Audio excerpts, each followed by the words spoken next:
Friends, बारात दरवाजे पर आ गई होती है और सारे लोग बहुत खुश होते हैं क्योंकि बारात आई है। एक बेटी की जब शादी होती है तो एक पिता पिता क्या सारे लोग बहुत खुश होते हैं कि हमारी बेटी की शादी हो रही है या बहन की शादी हो रही है। लड़की भी खुश होती है, लड़का भी खुश होता है, सारे लोग बहुत खुशी होते हैं कि शादी के समय का जो माहौल होता है खुशियों से भरा होता है।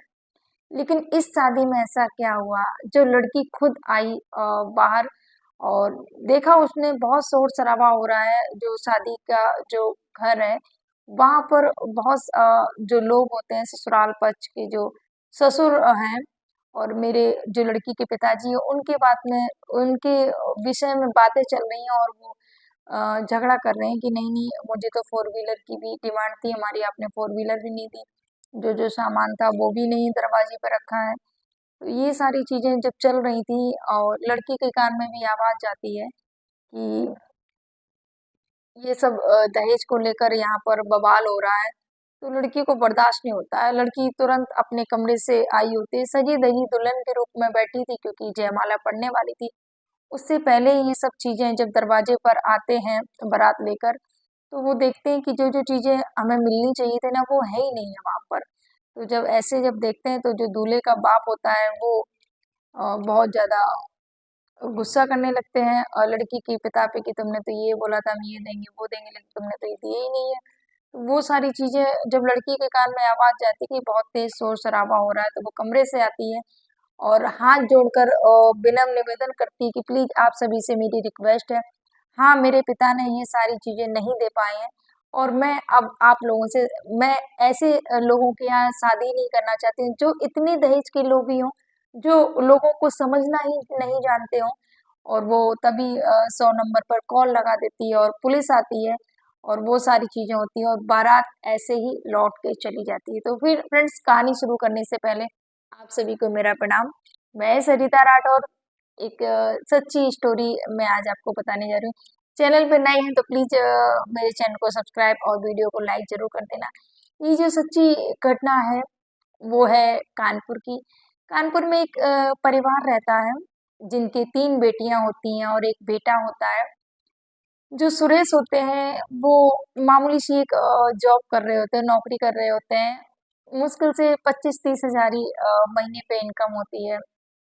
और जो लड़कियां होती हैं, बड़ी लड़की ये रीना होती है और जो दोनों बच्चियां होती हैं वो भी पढ़ रही होती हैं। जो बेटा होता है वो भी पढ़ाई कर रहा होता है। दूसरा कोई इनकम का कोई जरिया नहीं था कि कहीं से आए। तो जो ये रीना होती है ये ग्रेजुएशन कर चुकी थी और इनके पिता ने बोला कि बेटा शादी के लिए बात की, एक रिश्तेदार होते हैं दूर के, वो बोल देते हैं कि आपकी लड़की के लिए मैं आपको लड़का बताऊं। तो जो पिताजी होते हैं बोलते हैं हाँ बताओ, शादी तो करनी है हमें, बेटी ने ग्रेजुएशन भी कर लिया है, फिलहाल तो तैयारी कर रही है जॉब के लिए कहीं ना कहीं, लेकिन समय से शादी भी जरूरी है। तो जो लड़का बताते थे बोले बहुत अच्छा लड़का है और अभी अभी उसकी जॉब लगी है सरकारी प्राइमरी स्कूल में, सरकारी टीचर है। हमारे यहाँ पर बहुत ज्यादा, यूपी में तो बहुत ज्यादा ही है कि अगर लड़के की सरकारी जॉब लग गई है तो बस उनको इतना इतना दहेज चाहिए ना कि बहुत ज्यादा दहेज चाहिए। और फिर तो वो सीधे मुंह बात ही नहीं करेंगे। कभी एक भी कोई ऐसा केस नहीं आता है सामने की कोई सरकारी जॉब वाला बोल दे कि मुझे मुझे कोई पैसा नहीं चाहिए, अब मुझे फ्री में ही मैं शादी कर लूंगा। कोई ऐसा केस आता ही नहीं है सामने देखने के लिए। यूपी में तो अभी तक मैंने नहीं देखा है क्योंकि इतने ज्यादा लोगों को दहेज का लालच, ये दहेज रूपी दाना पता नहीं कब खत्म होगा। फ्रेंड्स, उसी समय क्या होता है, जो उनके जो बता देते हैं कि ठीक है लड़का, मैं आपको बता दें तो वो लड़का देखने के लिए जाते हैं, वहां पर देखते हैं लड़का की प्राइमरी सरकारी टीचर है। लड़की को बताते हैं जाके सरकारी टीचर है लड़का। लड़की एक दिन फिक्स कर दी जाती है डेट की, इस दिन आ जाइए आप हमारी लड़की को देख लीजिए और हमें आपका लड़का पसंद है, दहेज की भी बात कर लीजिए।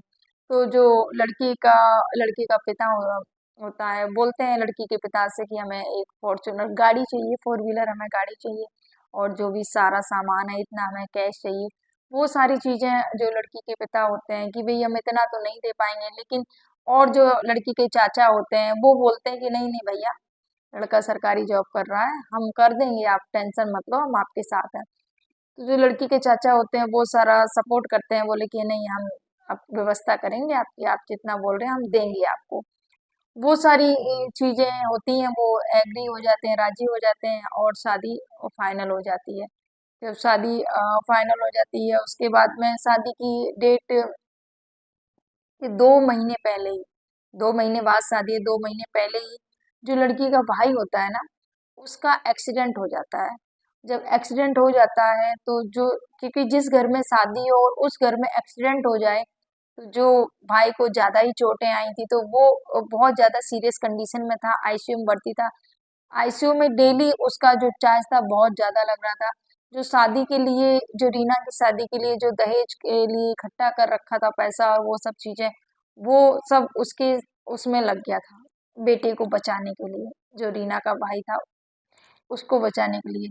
जब उसमें लग गया तो जो लड़की के घर वाले होते हैं वो बात करते हैं कि ऐसा करो समधी जी, ऐसे ऐसे आपको तो पता ही है मेरी घर की कंडीशन, और मेरे बेटे को ऐसा ऐसा एक्सीडेंट हो गया है, उसमें जो हम जो आपको देने वाले थे वो सारा हमारा इसमें खर्च हो गया है। ऐसा करिए हम धीरे धीरे आपको 1 साल तक जितना हमसे बनेगा हम उतना उतना आपके लिए करते जाएंगे, लेकिन समधी जी अभी मुझे निभा लेना। तो बोलते हैं, जो लड़की के पिता होते हैं बोले ठीक है देखते हैं, देखते हैं, ऐसे करके टाल देते हैं वो बात को।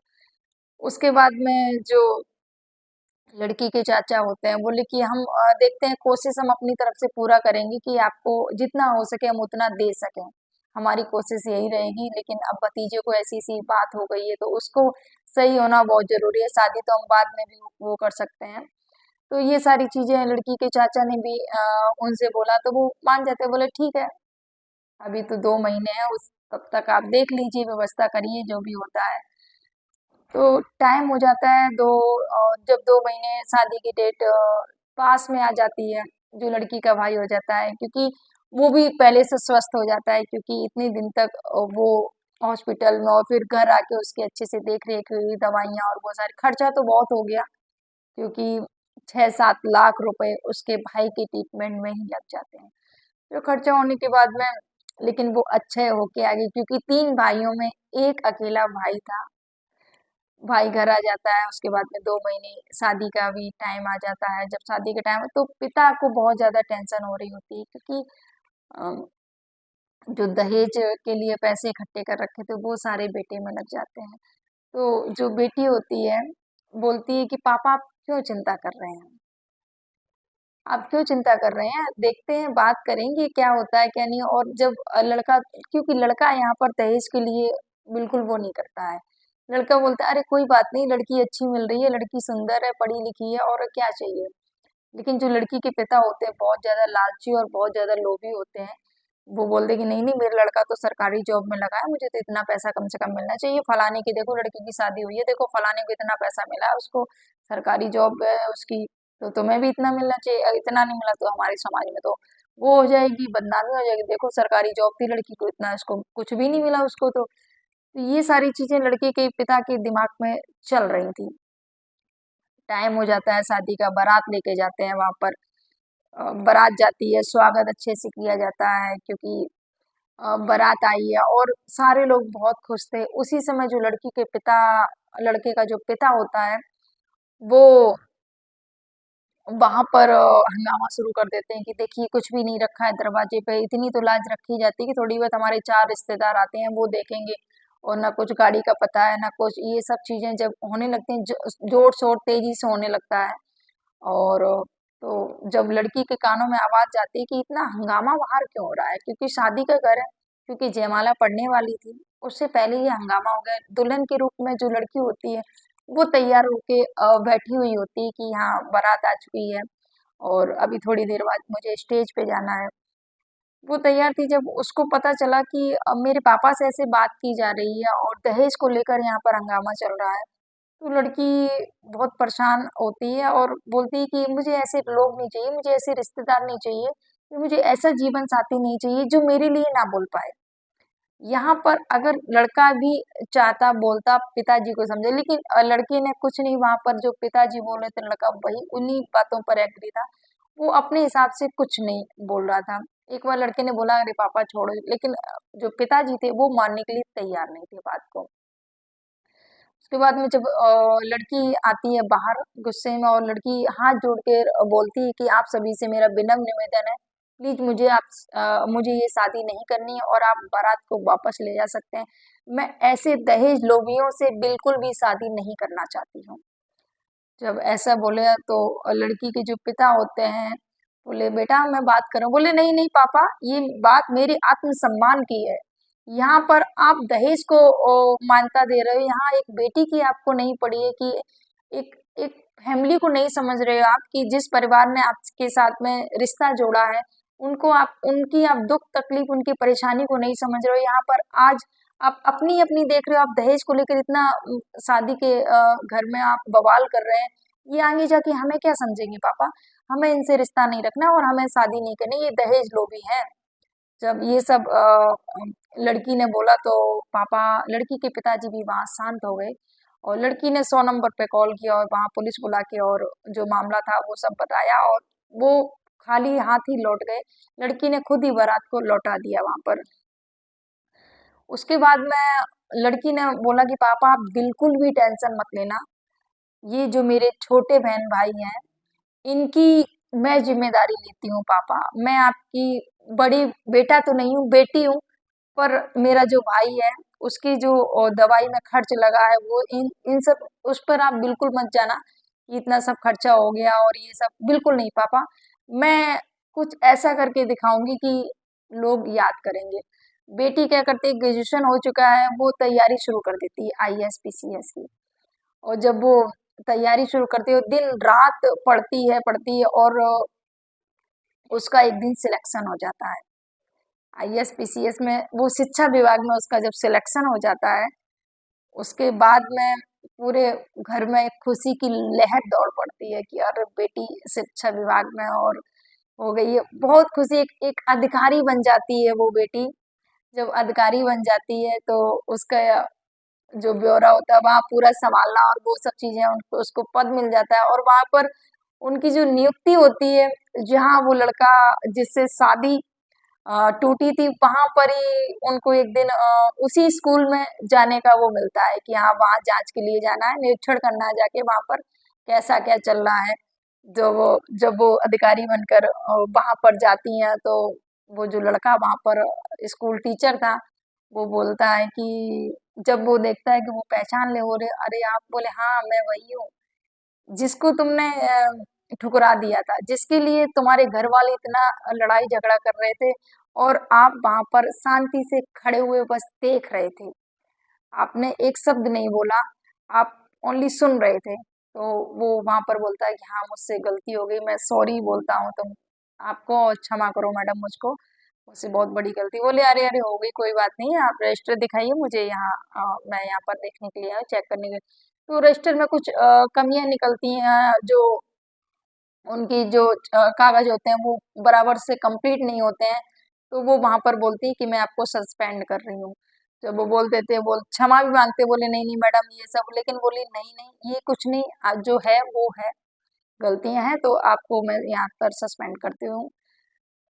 तो जो लड़का होता है वो कुछ नहीं बोलता है, क्योंकि लड़की की वहां पर जो कमियां थी वो वहां पर निकलती हैं। उसके बाद में जो लड़की होती है अपने पिता को बताती है, जाके पूरा वृत्तांत वृत्तांत सुनाती है पूरा स्टोरी की, पिताजी आज मैं उस लड़के से मिली थी, आज मैं वहां गई थी जहाँ पर जिस लड़के ने, जो लोग बारात लौटा के वापस चले गए थे, जो दहेज के लिए लड़ रहे थे, तो पिताजी भी बहुत खुश होते हैं कि बेटी तुमने जो गौरव अ, किया है, गौरव हमारे हमारे नाम, हमारा जो घर का नाम रोशन किया है बेटा, मैं आज बहुत खुश हूँ।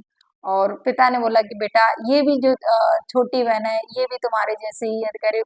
तो बेटी बोली पिताजी मैंने आपसे वादा किया था और वो मैंने आज वादा भली भांति निभाया है, पूरा किया है। तो फ्रेंड्स कैसी लगी आपको हमारी ये स्टोरी? फ्रेंड्स अगर अच्छी लगी हो तो प्लीज लाइक और चैनल को सब्सक्राइब जरूर कर देना। फ्रेंड्स यहाँ पर मैं अपनी सारी बेटियों से और बहनों से बोलना चाहूंगी कि ये जो दहेज के लोभी हैं इनसे दूरी बना के रखिए भाई। मैं तो यही बोलूंगी, जो लोग क्या करते हैं कि अगर सरकारी जॉब लग गई भैया तो वो बोलते हैं कि अब तो इतना इतना इतना तो पक्का ही है। बेटियां कभी किसी को बुरी नहीं होती हैं, ये दहेज रूपी दाना भी बेटियों को वो कर देते हैं। आपने देखा है? क्योंकि जब बेटी जन्म लेती है एक पिता इसी वजह से परेशान हो जाता है कि मुझे बेटी के दहेज के लिए मुझे पैसे जुटाने हैं, मुझे इकट्ठा करना है, मुझे देना है। एक पिता जितना भी होता है, गरीब हो या अमीर हो, जैसा भी हो घर परिवार, एक पिता जितना भी होता है वो करता है अपनी बेटी की शादी में दिल खोल के करता है। फिर भी कुछ दहेज के दानव लोग फिर भी मांगते हैं। जब आप मांगते हो तो आप भिखारी हो गए ना।